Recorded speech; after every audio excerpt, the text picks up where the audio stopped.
Les théologiens débattent depuis des siècles de la manière dont cette réparation des torts ou réconciliation a été accomplie et de la nature de cet acte. Il existe au moins 9 positions différentes sur l'expiation du Christ, allant de l'expiation comme simple exemple positif pour nous, une sorte de théorie de l'exemple moral, un acte judiciaire de substitution. Mais le débat le plus controversé concernant l'expiation de Jésus porte sur ce que l'on appelle l'expiation, limitée ou définitive. Un camp théologique croit que le Christ est mort sur la croix pour tous ceux qui vivront jamais. L'autre camp théologique affirme que Jésus est mort uniquement pour ceux que le Père a choisis dès la fondation du monde pour être sauvés. Ce groupe d'individus rachetés est souvent appelé les élus ou les choisis de Dieu. Quelle est la position correcte? Jésus est-il mort pour tous les habitants du monde ou seulement pour un groupe d'individus sélectionnés? Tout le monde sera-t-il sauvé? Tout le monde va-t-il être sauvé par l'œuvre expiatoire du Christ? Les tenants d'une position appelée universalisme répondent oui.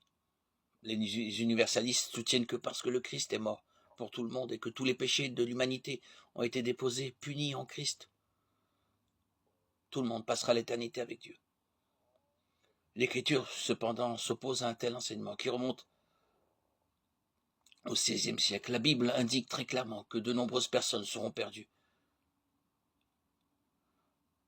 Beaucoup de ceux qui dorment dans la poussière de la terre se réveilleront, les uns pour la vie éternelle, les autres pour la honte, pour l'horreur éternelle.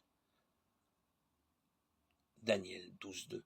Entrez par la porte étroite. En effet, large est la porte, spacieux le chemin menant à la perdition. Il y en a beaucoup qui entrent par là, mais étroite est la porte resserrée, le chemin menant à la vie. Et il y en a peu qui les trouvent. Matthieu 7, 13, 14.